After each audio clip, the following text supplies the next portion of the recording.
Okay guys, सो कल हम लोगों ने कुछ क्वेश्चन डिस्कस किए थे।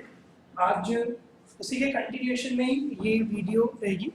Today will have some discussion on two certain questions और फिर हम प्रोसीड करेंगे आपके रजिस्ट्रेशन पार्ट पे। तो let us say this is going to be an another question of your security fundamental.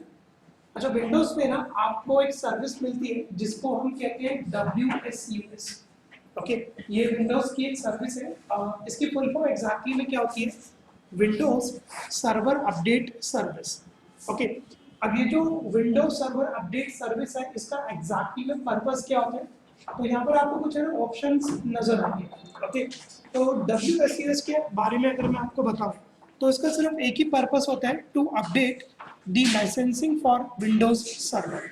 Okay, तो जो आपके विंडोज से रिलेटेड सर्विसेज होती है, ये सिर्फ उसी को अपडेट करने में काम आता है और स्पेशली उनके लाइसेंसेस को। ओके, तो जब भी आपको इससे रिलेटेड कुछ क्वेश्चन मिले कि what do you mean by WSUS या आपका WSUS का एग्जैक्टली पर्पस क्या होता है, तो इसका सीधा सिंपल एक पर्पस है कि it is going to update the licensing for your Windows server. Okay, इसके बाद वाला क्वेश्चन हम डिस्कस करते हैं and this question you need to answer मी।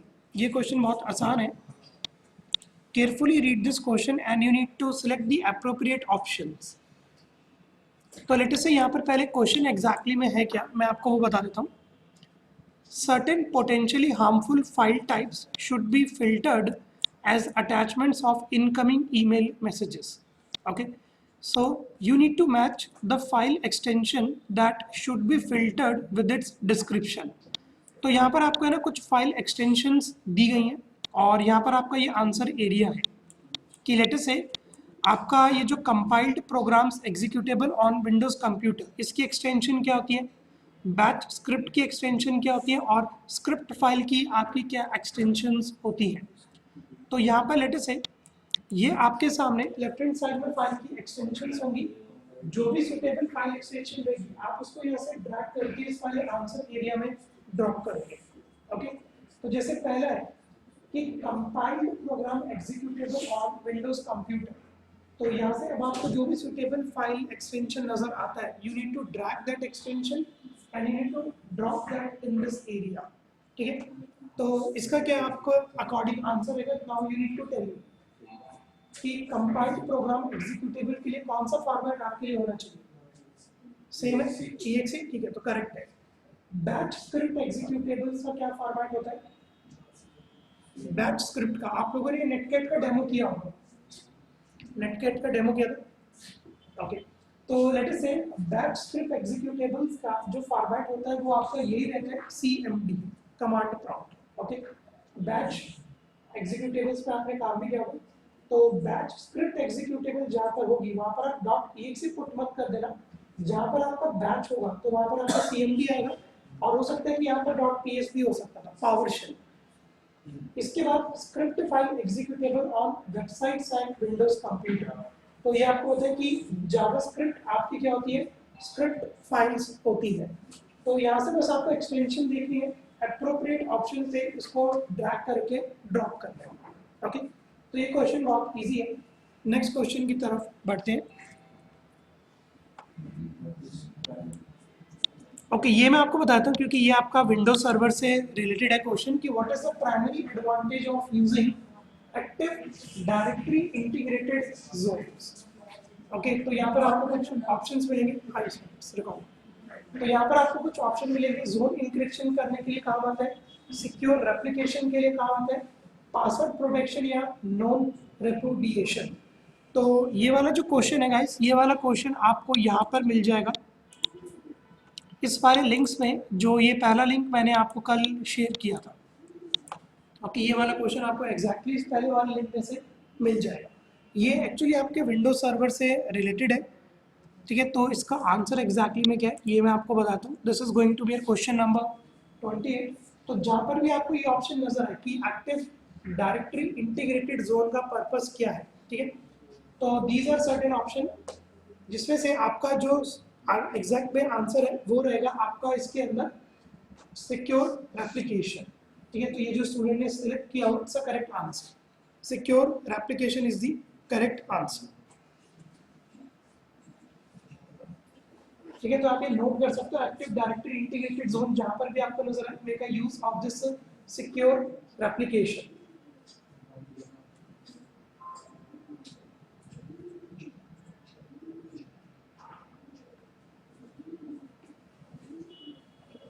इसके बाद मैं आपको बताता हूँ क्वेश्चन नंबर 29।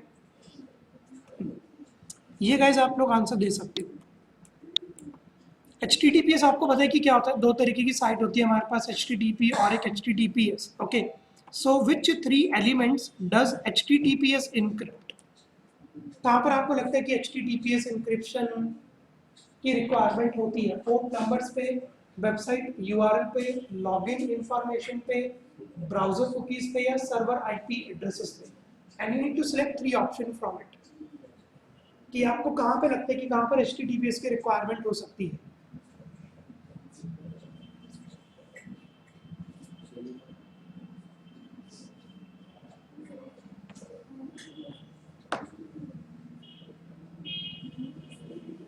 ओके, तो पोर्ट नंबर तो यहाँ पर सुटेबल नहीं है, पोर्ट नंबर कोई HTTPS की रिक्वायरमेंट नहीं होती।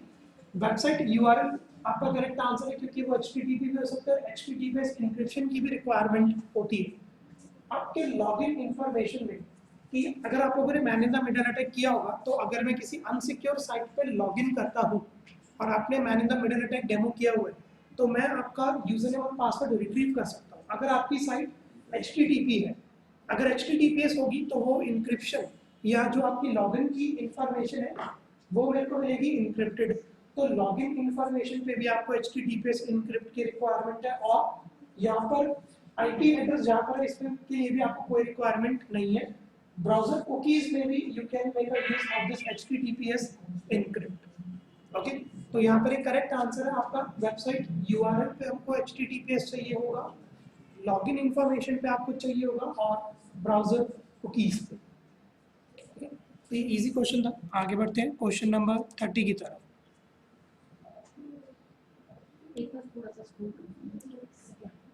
हाँ मैम, पिछले वाला क्वेश्चन।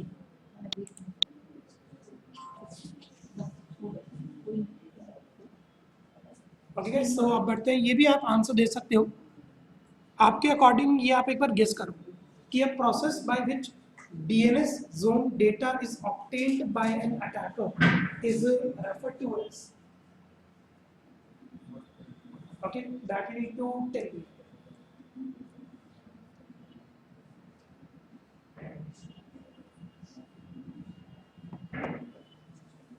इस के अकॉर्डिंग आप लोगों को क्या लगता है कि जो ऑप्शन सिलेक्टेड है वो करेक्ट है या कुछ और होना चाहिए? तो इसकी फिर मैं एक्सप्लेनेशन भी देता हूँ कि ये DNS zone डेटा एग्जैक्टली में होता क्या।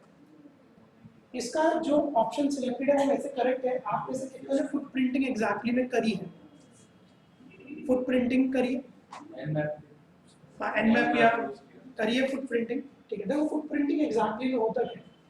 आप सभी ने नेटकैट वाला डेमो किया था। ओके, ये बहुत ध्यान से देखना।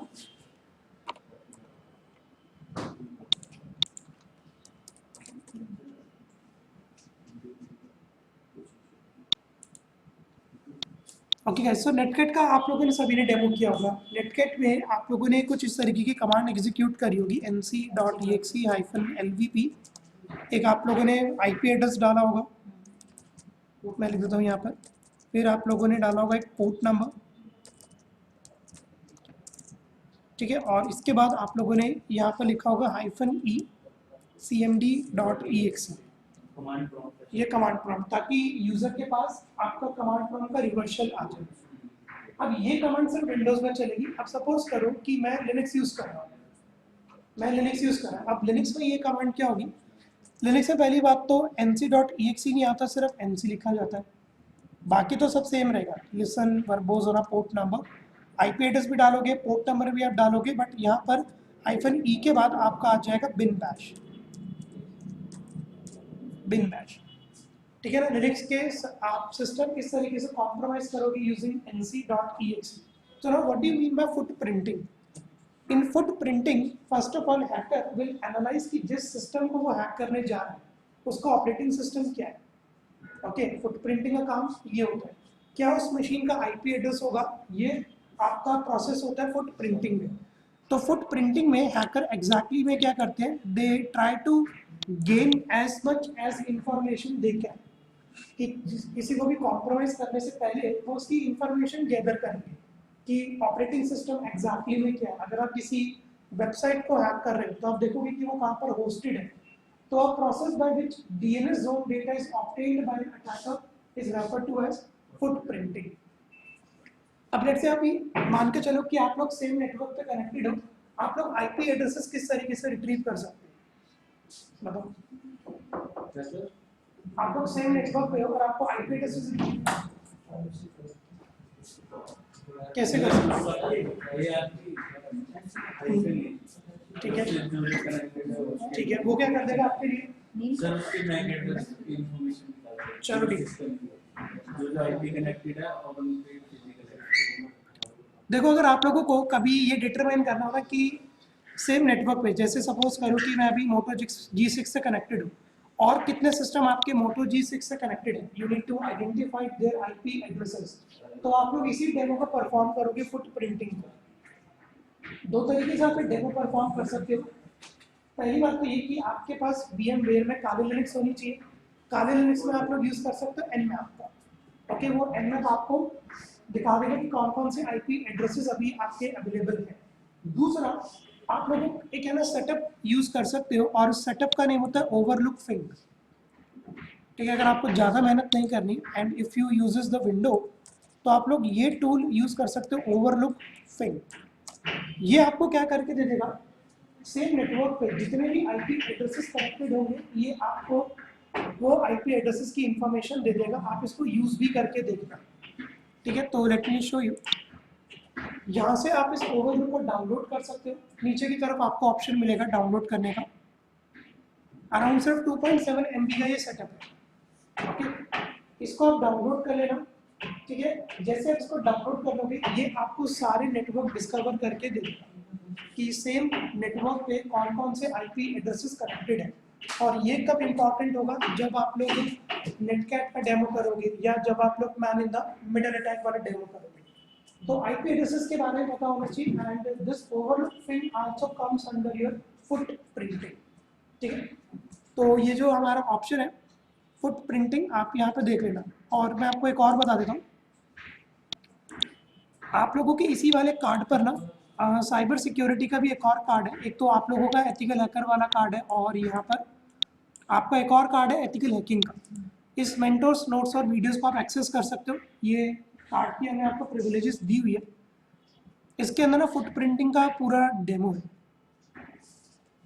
ओके, ये स्किल इंजेक्शन तो आप लोगों ने किया होगा। फुट प्रिंटिंग का ना इसके अंदर पूरा डेमो है कि अगर आपको ओवरलुक फिंग यूज़ करके कैसे करना है।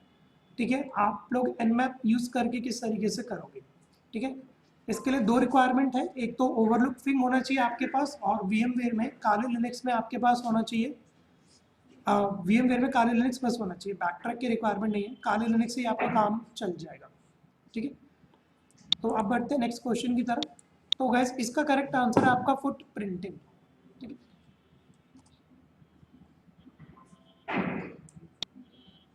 ओके, ये एक नया कॉन्सेप्ट है, ये आपको तब पढ़ने को मिलेगा क्योंकि अभी आपके सर्टिफाइड एथिकल हैकर में ना एक और कॉन्सेप्ट आएगा पेनिट्रेशन लॉस वगैरह से रिलेटेड। ओके, या लॉस से रिलेटेड।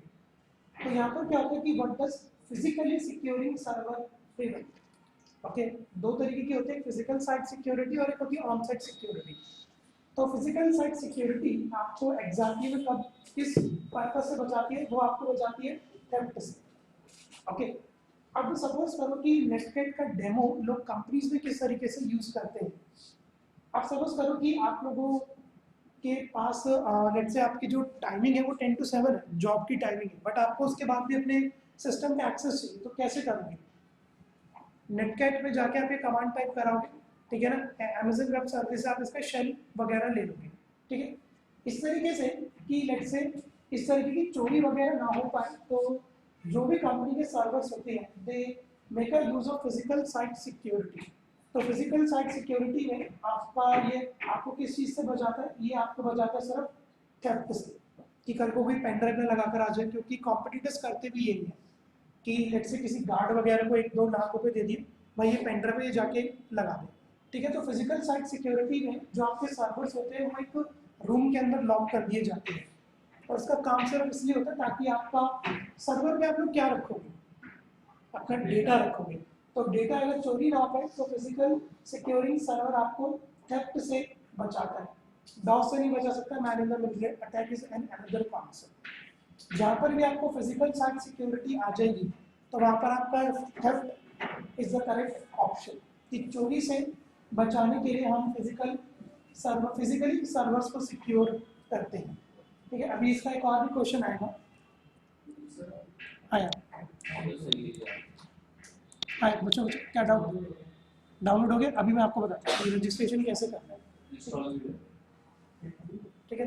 इंस्टॉलेशन भी करना है, रजिस्ट्रेशन मत करना, वो मैं बताऊंगा कैसे, ठीक है। ओके, तो गाइस ये तो आपको पता ही होगा कि एसएसआईडी एग्जैक्टली में क्या होता है। It's a broadcast name of an access point, ठीक है। आप लोगों में से बहुत ऐसे होंगे जिन्होंने अपने लैपटॉप को एसएसआईडी भी बनाया होगा, बनाए कभी आप लोग अपने लैपटॉप को?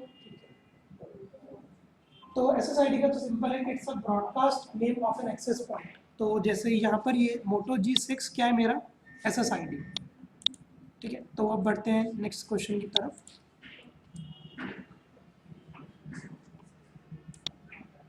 ओके गाइस, ये आपको एक बार सिलेक्ट करना है। लेट्स से आपको किसी कंपनी ने हायर किया and that company wants you to set up a secure network, but they don't have any server. Which 3 security methods require the use of a server?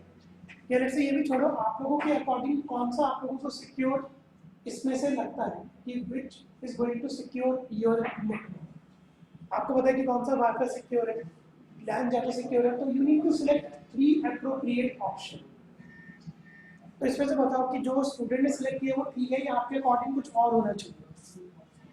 अगर आपका जो घर का वाईफाई है आप उसको किस तरीके से सेव करोगे, तो यहाँ पर ही सेव आपको ऑप्शन चूज करना है। Okay, you need to select any 3 option. ये तो शायद गलत है, ठीक है। 2 के लिस्ट में ऑप्शन ठीक है बट प्रॉपर ये आंसर नहीं है।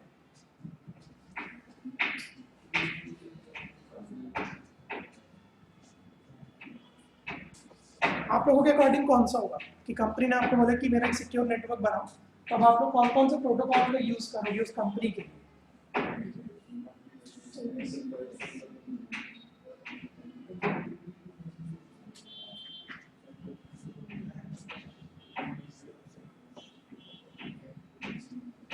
देखो मैं आपको बता देता हूँ, यहाँ पर आपका ये तो सही है एंटरप्राइज, क्योंकि ये मैंने आपको कल भी बताया था कि सबसे ज़्यादा सिक्योर होता है।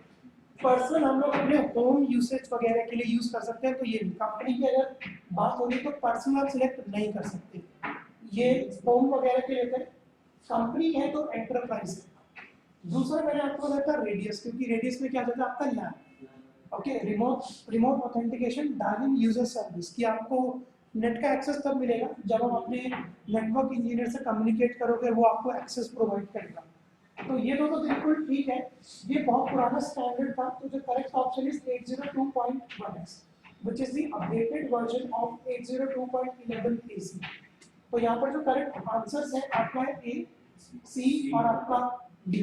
मैंने पर्सनल क्यों नहीं सिलेक्ट किया, क्योंकि यहाँ पर कंपनी पूछा है। अगर ये होम यूसेज होता तो मैं इसको सिलेक्ट नहीं करता, फिर मैं पर्सनल को सिलेक्ट करता, क्योंकि WPA2 is more secure. But इससे ज़्यादा एडवांस आपका ये 802.1x, जो आपके PA2 पर्सनल से भी एडवांस है। तो आपका ए, सी और D is the correct answer. ये आपके ना वाईफाई के प्रोटोकॉल स्टैंडर्ड्स हैं, तो विकिपीडिया में जाके ना एक बार वाईफाई के प्रोटोकॉल स्टैंडर्ड्स पढ़ना। तो जो सबसे पहले होता था वो था WEP, बहुत पुराना। तो इस तरीके के ना आपको ये आपके स्टैंडर्ड्स नजर आ जाएंगे। ये तो ये आपको थोड़ा सा ऊपर की तरफ नजर आ जाएगी, नीचे की तरफ नजर आ जाएगी। It's the latest one. तो विकिपीडिया की आपको इससे मदद नहीं पड़ेगी, you just need to search wifi security standards या प्रोटोकॉल, आपको ये पूरी लिस्ट नजर आ जाएगी। अच्छा, यहाँ पर ये भी है कि अगर सपोज करो कि आप लोगों ने इस तरीके का ऑप्शन सिलेक्ट कर दिया तो कुछ मार्क्स आपको मिलेंगे, ये पूरा क्वेश्चन गलत नहीं हो जाएगा, ठीक है। तो अटेम्प्ट आपको करना है कि सपोज करो कि आप लोगों ने सी, डी और ई सिलेक्ट कर दिया होता तो आप लोगों को सी और डी के मार्क्स मिल जाते, ई के मार्क्स नहीं मिले। कि अगर ये क्वेश्चन 2 नंबर का होता तो आपको 1 नंबर मिल जाता, ठीक है। तो इसमें ये नहीं कि पूरा क्वेश्चन गलत हो जाएगा, एमटीए दे देता आपको मार्क्स, बट अगर सारे गलत होंगे तो फिर 0 मार्क्स इसके अंदर। सर मतलब इसमें भी स्कोप है मार्क्स मिलेगा अगर एक आधा ऑप्शन दे दो। बिल्कुल। मार्किंग स्कीम क्या है सर इसकी? इसके मार्किंग स्कीम है ना एग्जैक्टली परसेंटेज में डिसाइड करते हैं, मतलब कोई कोई पर्टिकुलर, ठीक है ना। आप तो decide वहाँ पे। हाँ, जब आप अपना एग्जाम एंड करोगे ना आपको पूरी रिपोर्ट कार्ड मिल जाएगी, वो हर बार अलग होगी, हर बार। प्रिपरेशन की आइडिया भी होना चाहिए कि क्या है स्कीम। इतना मान के चलो कि देखो प्रिपरेशन के लिए मैं आपको बताता हूँ कि आपका 75% सही होना चाहिए, मतलब अराउंड 34 क्वेश्चन आएंगे तो आपको 26 to 27 क्वेश्चन हर हालत में सही करने ही करने, ठीक है ना। ये सबसे बड़ी है कि 70% इसके अंदर पासिंग क्राइटेरिया है। और ये जो मैंने 45 क्वेश्चन दिए हैं इसमें से आपके 10 से 12 क्वेश्चन बिल्कुल सेम है, बिल्कुल सेम, ठीक है। तो 5 मिनट में आपके वो क्वेश्चन आप पहले अटेम्प्ट कर लेना, फिर आराम से टाइम लगा के ये एग्जाम करना, ठीक है। इसमें बेनिफिट बस यही है कि आपके पास 34 क्वेश्चन है 45 मिनट्स, ठीक है। इसमें टाइम बहुत है, 45 मिनट्स में 34 क्वेश्चन, ठीक है ना। टाइम की इसमें दिक्कत ये है, टाइम की दिक्कत आती है आपके पाइथन में और जावा में, जहाँ पर 45 मिनट में 45 क्वेश्चन ही है, ठीक। अब देखो ओके गाइस, ये मैंने आपको बताया था कि आप इन 3 टर्मिनोलॉजी के बारे में जरूर पढ़ना, अवेलेबिलिटी, कॉन्फिडेंशियलिटी, एक्सेसिबिलिटी और इंटीग्रिटी, ठीक है ना। इनसे कम नहीं तो ये 3 से 4 क्वेश्चन पूछेंगे ही पूछेंगे, ओके। ये एक्चुअली में डेटाबेस का कॉन्सेप्ट होता है। तो जैसे यहाँ पर इन्होंने लिखा हुआ है कि setting a database to read only is an example of apply, मतलब कि जब आप किसी भी डेटाबेस में सिर्फ रीड ओनली की प्रिविलेजेस दे देते हो तो ये किसका एग्जांपल है? अवेलेबिलिटी तो नहीं हो सकता, अवेलेबिलिटी इज अनदर कॉन्सेप्ट, ठीक है।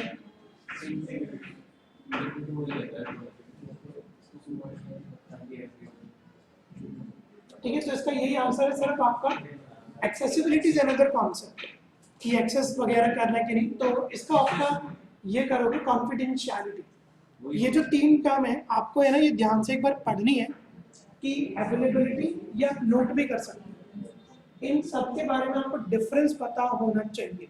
और इससे कम तो 3 से 4 क्वेश्चन आपको एग्जाम में मिलेंगे ऑन फ्राइडे और सैटरडे जब भी आपका एग्जाम होगा। तो इसका जो करेक्ट आंसर है कि setting a database to read only it is an example of your confidentiality. Friday का एग्जाम पास नहीं हुआ वो उनको देखना पड़ेगा, कई सारी चीजें तो आगे पीछे हो सकता है। ये बता तो यहाँ पे इसका जो करेक्ट आंसर है वो रहेगा आपका कॉन्फिडेंशियलिटी। इसी से रिलेटेड आपको एक और क्वेश्चन मिलेगा, ये रहा, देखो यहाँ पर एक और फिर ये क्वेश्चन पूछा इन्होंने कि installing a system file checksum verification application on your server is an example of integrity, availability, confidentiality and accessibility।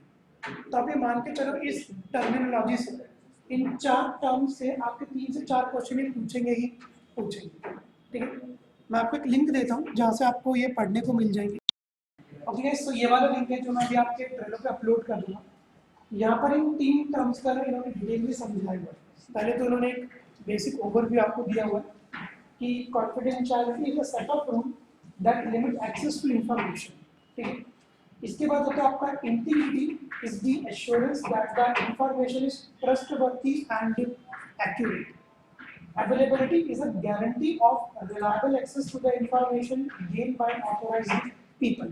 तो अब आप यहाँ पे देखो कि जब आप लोगों ने यहाँ पर कॉन्फिडेंशियलिटी को सिलेक्ट किया था इस वाले में कि setting a database to read only is an example, मैंने बताया कि ये आपके कॉन्फिडेंशियलिटी का एग्जांपल है। ऐसा क्यों? क्योंकि अब आप यहाँ पे टर्म पढ़ो लिमिट एक्सेस टू इंफॉर्मेशन, तो जब आप रीड ओनली की लगा देते हो तो राइट की प्रिविलेजेस आप लोगों ने हटा दी, डिलीट वगैरह करने की प्रिविलेजेस हटा दी, तो जहाँ पर आप लिमिट एक्सेस लगा देते हो तो that is an example of your confidentiality. दूसरा एग्जांपल मैंने आपको बताया कि ये वाला जो क्वेश्चन है कि installing a file checksum verification, okay, ये किसका प्रोसेस है? तो इसका जो करेक्ट आंसर है वो रहेगा आपका इंटीग्रिटी, ठीक है। अब ये इंटीग्रिटी एग्जैक्टली में फिर क्या है अब आप यहाँ पर पढ़ो कि integrity is the assurance that the information is trustworthy and accurate, ठीक है। तो लेट अस से मैं इसका आपको एक एग्जांपल भी दिखाता हूँ।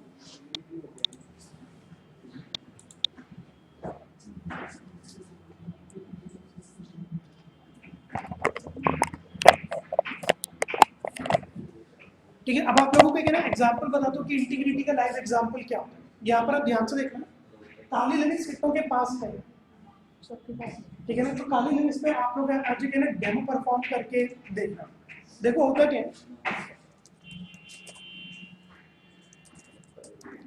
देखो जब साइबर टीम एक रेड डालती है तो साइबर टीम में ना सब इंस्पेक्टर कांस्टेबल्स ये नहीं होते, साइबर सिक्योरिटी एक्सपर्ट बंदा, क्योंकि सपोज करो कि अब आईपीएल आने वाला है, ठीक है ना, तो सट्टे बस बहुत ज़्यादा लगेंगे, बार्स वगैरह में लगेंगे।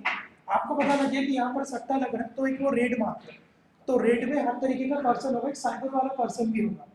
अब साइबर वाला पर्सन क्या करेगा कि उसको जितने भी लैपटॉप मिलेंगे, जितने भी उसको मोबाइल मिलेंगे और जितनी भी उसको पेन ड्राइव मिलेगी, ये इसको सीज कर देगा।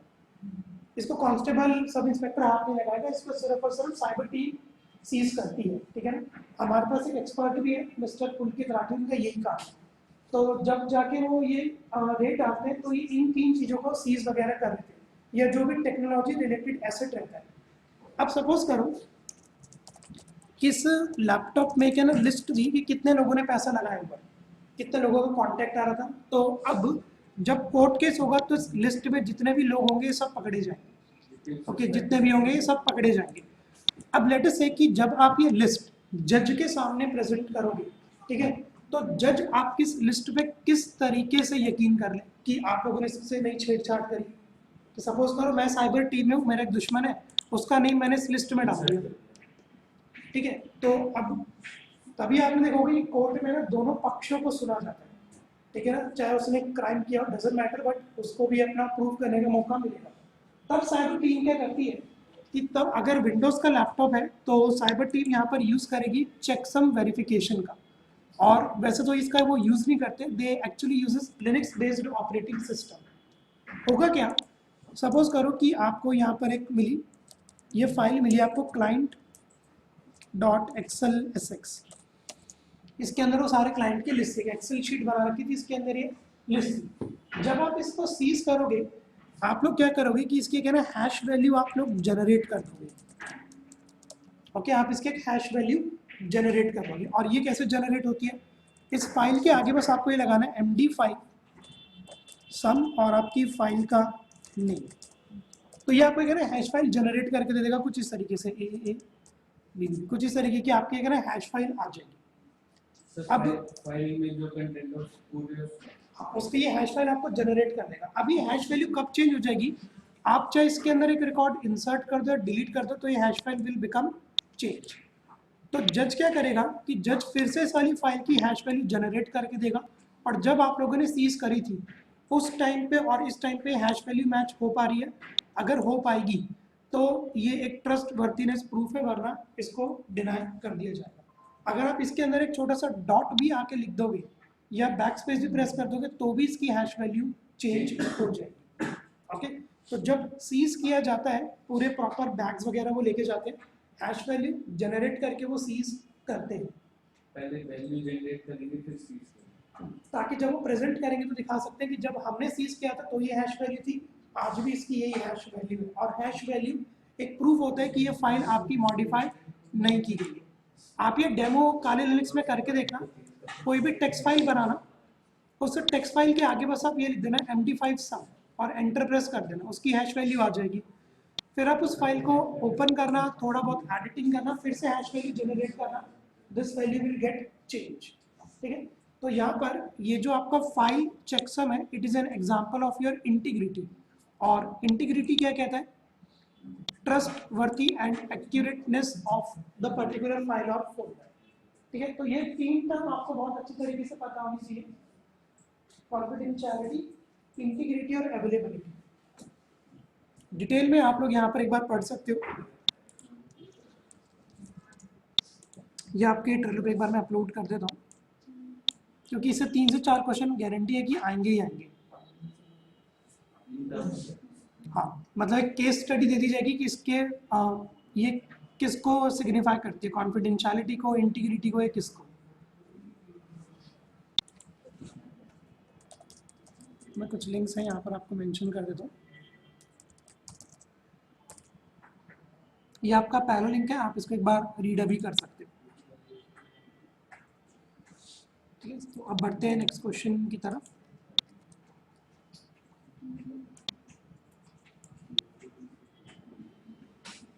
ओके, तो this is going to be our another question कि लेट्स से आपके पास एक एप्लीकेशन है that uses IP security to secure communication between an internet client and a server on the internal network.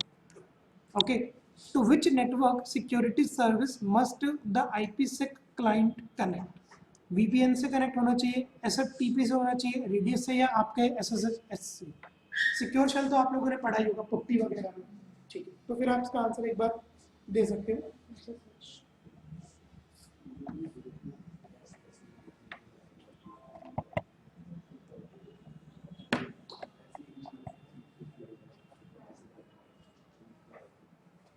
मैं थोड़ा सा इस तरीके से विजिबल।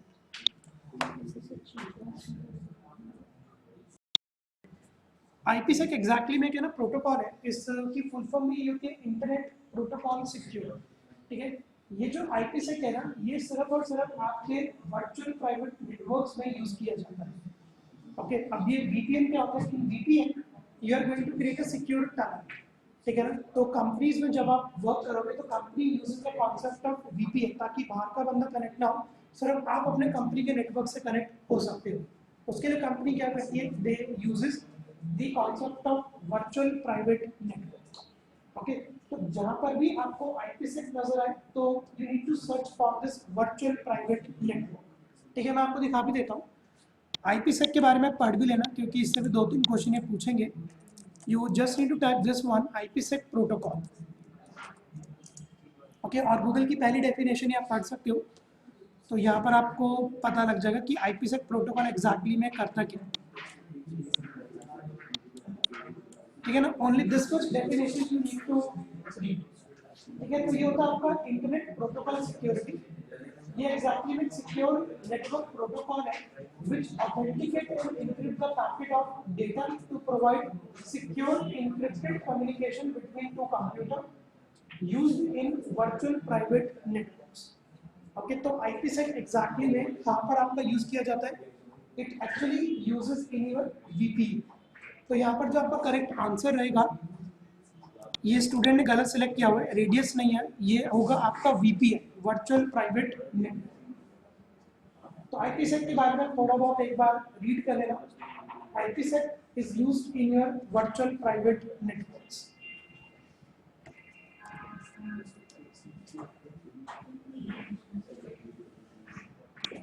अब ये मेरे को पता नहीं कि शायद आप लोगों ने विंडोज में कभी यूज किया होगा, माइक्रोसॉफ्ट पासपोर्ट फीचर आप लोगों ने विंडोज में कभी यूज किया? पासपोर्ट फीचर विंडोज के अंदर एक फीचर है, 10 में तो आपको मिलेगा ही मिलेगा।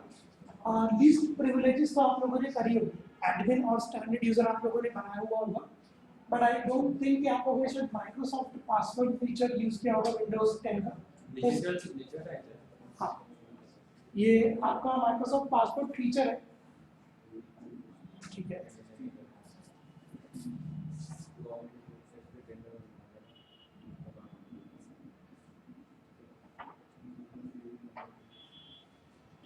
तो इसका वैसे मैं आपको बताता हूँ क्योंकि आप लोगों ने यूज़ किया नहीं होगा। तो यहाँ पर इन्होंने लिखा हुआ है कि अगर आप लोग एक कॉन्सेप्ट फॉलो करो लीस्ट प्रिविलेजेस का, और विंडोज़ के अंदर अगर आप माइक्रोसॉफ्ट पासपोर्ट फीचर यूज़ करते हो, तो आपका जो सिस्टम है can significantly mitigate the risk from malicious software, कि आप अपने सिस्टम को मैलिशियस सॉफ्टवेयर से बचा सकते हो। अगर आपको ये स्टेटमेंट करेक्ट लगती है तो you need to select no changes needed, और अगर आपको लगता है कि नहीं, माइक्रोसॉफ्ट पासपोर्ट के अलावा ये भी कुछ फीचर्स है, credential guard, Kerberos, user account control, तो आपको ये ऑप्शन सिलेक्ट करना है। तो बट मैं यहाँ पे बताता हूँ कि इसका करेक्ट आंसर आपका रहेगा नो चेंजेस नीडेड। ओके, तो माइक्रोसॉफ्ट पासपोर्ट फीचर एग्जैक्टली में है क्या और ये करता क्या है, मैं आपको एक बार दिखा देता हूँ। तो गैस यहाँ पर ये डेफिनेशन है आपके माइक्रोसॉफ्ट पासपोर्ट फीचर की। तो एग्जैक्टली में क्या होता है मैं आपको बता देता हूँ। ये करता क्या है, it serve as a single point entry to all your Microsoft services. आप लोग आउटलुक यूज करते होगे, वन ड्राइव वगैरह ये यूज करते होगे, मैसेंजर अगर आप लोग यूज करते हो, तो this Microsoft password feature will work as a single point entry. इसका मतलब ये कि आप एक ही पासवर्ड को यूज कर सकते हो for your different product and services. ये माइक्रोसॉफ्ट फीचर इसलिए हम लोग यूज करते हैं, बट स्टूडेंट ना वन ड्राइव को यूज करते हैं ना outlook.com को वो एग्जैक्टली में यूज करते हैं, ठीक है। तो इसलिए आप लोगों ने माइक्रोसॉफ्ट फीचर पासवर्ड कभी यूज करके देखा नहीं होगा, बट आप अगर आप ऑफिस 365 में वर्क करोगे कल को, ठीक है, जो कंपनीज करवाती है, तो definitely you are going to make a use of this Microsoft password. तो ये एग्जैक्टली बस करेगा क्या कि it will going to replace your password with strong two factor authentication that consist on an enrolled device and your Windows Hello biometric or PIN। इसका मतलब है कि आपकी माइक्रोसॉफ्ट की जितनी भी सर्विसेज है, it will work as a single point entry for all your Microsoft product. तो ये माइक्रोसॉफ्ट का पासपोर्ट फीचर है, इतना इंपॉर्टेंट हमारे लिए है नहीं, बट जो लोग ऑफिस 365 में डील करते हैं या शेयर पॉइंट वगैरह यूज करते हैं उनके लिए ये इंपॉर्टेंट होता है। तो यहाँ पर ये क्वेश्चन आने वाला है, तो इसमें आगे कहते हैं नो चेंजेस नीडेड, इसमें कुछ भी आपको चेंजेस की रिक्वायरमेंट नहीं है। इसका गाइस आप लोग आंसर दे सकते हो कि let's say you need to hide your internal IP addresses from the internet while maintaining client access to the internet, what should you implement. Okay, कि आपको अपने इंटरनल आईपी एड्रेसेस हाइड करने हैं बट क्लाइंट को access फिर भी देना है, तो व्हाट शुड यू इम्प्लीमेंट। यहाँ पर आप लोग क्या कॉन्सेप्ट एग्जैक्टली में यूज कर सकते हैं।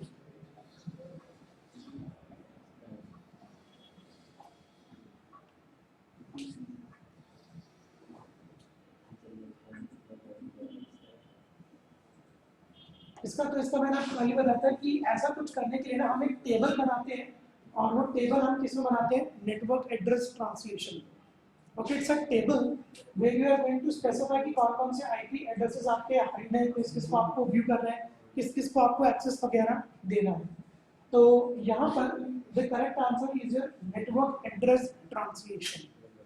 आप लोग है ना कभी वीपीएन के बारे में थोड़ा सा पढ़ लेना, वीपीएन में आपका सब कवर अप हो जाएगा। क्योंकि जब आप एक वीपीएन बनाओगे तो वीपीएन आप पहली बात तो बनाओगे किस लिए, अपने सिर्फ कंपनी के लिए बनाओगे ताकि बाहर के लोग इसको एक्सेस ना कर पाए। अब बाहर का भी बंदा आता है उसको एक्सेस करना पड़ा तो फिर उसके लिए हमें नेटवर्क एड्रेस ट्रांसलेशन बनाते हैं कि इनकेस अगर देना पड़े तो हम दे सकते हैं, ठीक है। तो यहाँ पर ऐसा कॉन्सेप्ट अगर सामने आए तो make a use of this option network address translation. ये नेक्स्ट वाले क्वेश्चन का आप आंसर दे सकते हो, ये वाला आप लोग दे सकते हो। ये एक यूज केस स्टडी है, ये आप ध्यान से पढ़ना। ये यहाँ बैठे बैठे किसी ना किसी स्टूडेंट के पास से क्वेश्चन आएगा ही आएगा, ये हर बार आता है। तो लेट्स से आप लिखा हुआ है कि Alice and Bob are exchanging messages with each other. Okay, Chuck modifies the messages sent between Alice and Bob as shown in the following image. Okay, so which scenario demonstrates किस type का attack आप लोगों को लगता है, ठीक है। तो करेक्ट आंसर इसका यही है कि मैन इन द मिड रहता है। अब लेट अस से कि इन दोनों को अगर ये अटैक बचाना है तो फिर लोग ये लोग क्या यूज कर सकते हैं कि लेट्स से Alice and Bob could to avoid this type of step what should they do, man in the middle attack को बचाने के लिए। ओके गाइस, तो ये वैसे भी क्वेश्चन आएगा ही आएगा। ये या तो क्वेश्चन इस तरीके से आएगा या आपके पास इस तरीके का आएगा कि man in the middle attack को बचाने के लिए हम क्या यूज करते हैं। तो we actually follow the concept of digital signature. Okay, आप लोग क्या कॉन्सेप्ट यूज करोगे, डिजिटल सिग्नेचर का। आप सपोज करो कि ये कुछ मैसेज भेजेगा अलाइस को, तो इसके पास एक डिजिटली साइन करके सर्टिफिकेट होगा, वो इस बेचारे को नहीं पता होगा, ठीक है। तो इसको ये तो पता लग जाएगा कि कुछ इन्फॉर्मेशन जारी है, बट क्या जारी है वो सिर्फ ये देख सकते हैं क्योंकि they both using the concept of digital signature. तो man in the middle attack से बचने के लिए यहाँ पर आपके बहुत सारे ऑप्शंस होंगे, इस वाले ऑप्शन में से आप लोग सिलेक्ट करेगा डिजिटल सिग्नेचर, और ये एक कैंडिडेट के पास तो आगे वाले क्वेश्चन पक्की बात आएंगे।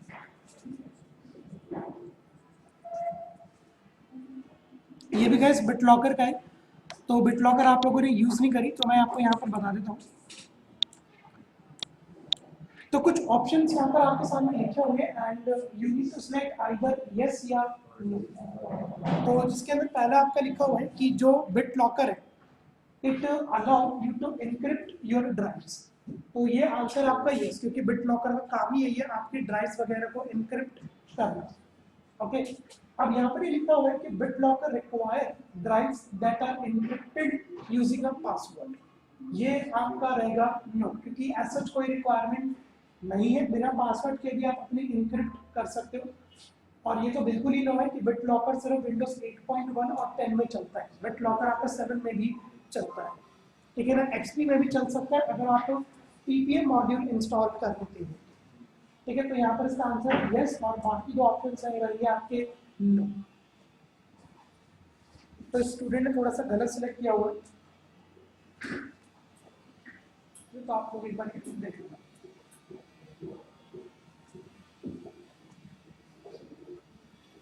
अब बढ़ते हैं नेक्स्ट क्वेश्चन की तरफ।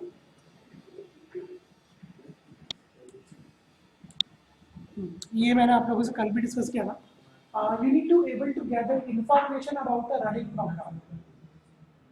आप अपने विंडोज में ना ये चेक कर सकते हो कि कौन कौन से अभी आपके प्रोसेसेस रनिंग पे हैं।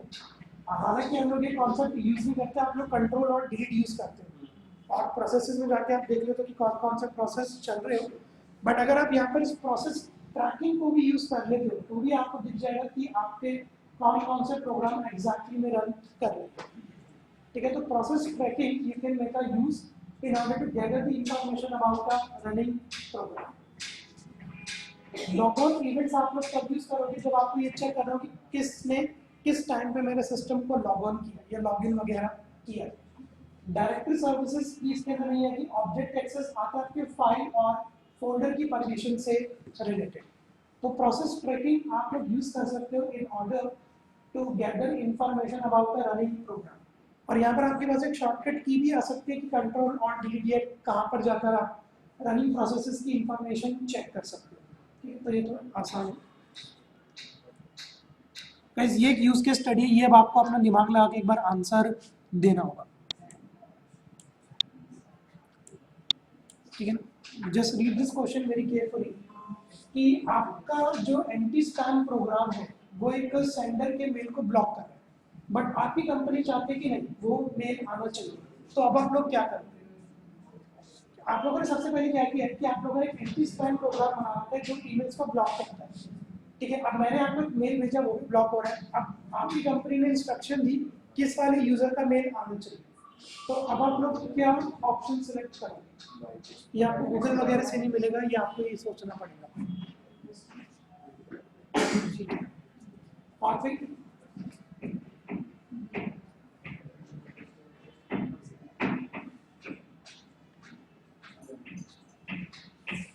ठीक है, तो यहाँ पर जो स्टूडेंट ने करेक्ट आंसर दिया वो यही दिया है कि आप उस ईमेल एड्रेस को व्हाइट लिस्ट में डालें। ठीक है, आप मेरे से मेरा ईमेल आईडी पूछ लोगे, मैंने आपको बता दिया, आप उसको व्हाइट लिस्ट में डाल दोगे और जैसे मैं दोबारा से मैसेज भेजूंगा now your company will able to receive that email. ठीक है, तो ये करेक्ट ऑप्शन है इसका आपका डी। ये भी आपका आता है कि what are the two examples of physical site security. Okay, आप BitLocker यूज करें तो अपने ड्राइव्स में, या आप बैकअप भेजें तो रिमोट लोकेशन पे, इन्फोर्सिंग मल्टी फैक्टर ऑथेंटिकेशन या keeping machines in locked offices. तो you need to tell me what are the two examples of physical site security.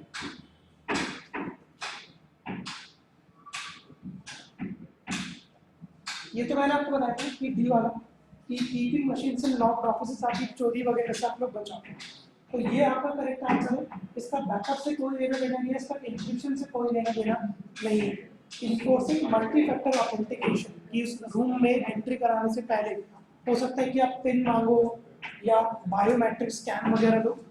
तो enforcing multi factor authentication and keeping machines in locked offices are examples of physical site security. Okay, तो C और D is your correct answer. Physical site security के बारे में अगर मैं बात करूँ, बढ़ते हैं नाउ क्वेश्चन की तरफ। ये भी आप लोग दे सकते हो, क्योंकि अगर आप लोगों ने VPN पढ़ा होगा तो ये बहुत ही इजी क्वेश्चन है। वर्चुअल प्राइवेट नेटवर्क, आपके अकॉर्डिंग वर्चुअल प्राइवेट नेटवर्क क्या है? You need to tell me the appropriate option. पढ़ के देखो कि VPN आपके अकॉर्डिंग में क्या होता है।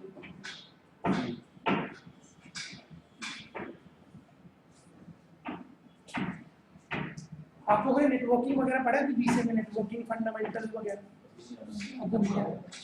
पढ़ोगे VPN के बारे में, पक्की बात है।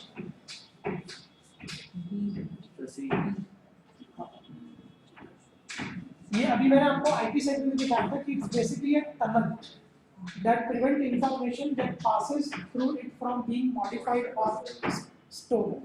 ठीक है, तो VPN की डेफिनेशन ये होती है कि going to create a tunnel for you or a channel for you। ठीक है, तो इसका करेक्ट आंसर आपका ये है option number C। It's a tunnel that prevents information that passes through it from being modified or stored। ठीक है, अब मैं आपको बताता हूँ लास्ट क्वेश्चन। 45 क्वेश्चन।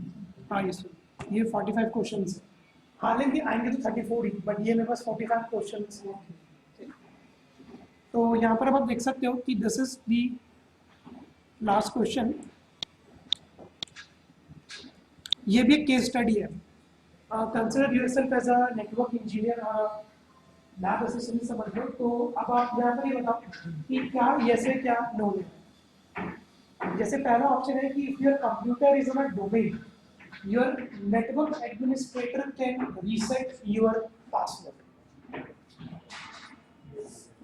ठीक है ना, आप लोगों पे यहाँ पर अगर कुछ पासवर्ड होता है और बाई चांस भूल वगैरह जाते हो, तो आपका जो नेटवर्क एडमिनिस्ट्रेटर है, yes it can reset your password. और यहाँ पर डोमेन का मतलब आप सेम अगर नेटवर्क पर है तो वो आपका किसी के भी पासवर्ड को वो चेंज कर सकता है। ये बता दो, ये तो आपने क्या ही होगा। सेकेंड ऑप्शन, ठीक है, कि जो आपका एडमिनिस्ट्रेटर होता है वो स्टैंडर्ड यूजर का पासवर्ड चेंज कर सकता है क्योंकि इज एन एडमिन। सी,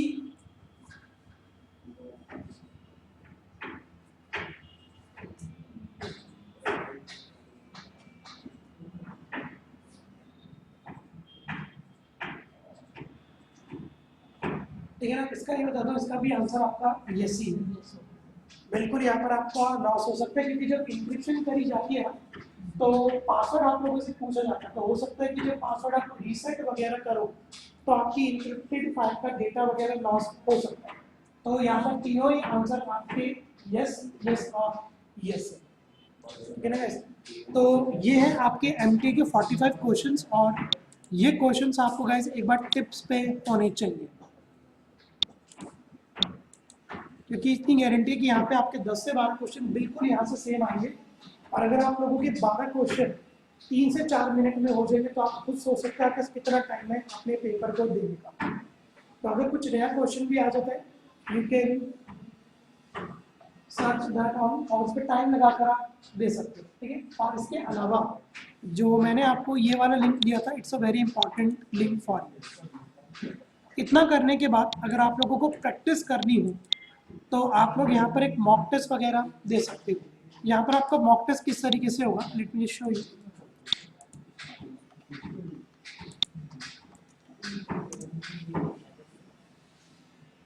ये बिल्कुल आपको एक mock kind of an environment देखें जहाँ पर आपका टाइमर स्टार्ट हो जाएगा। ठीक है, और आपके क्वेश्चंस वगैरह आ जाएंगे।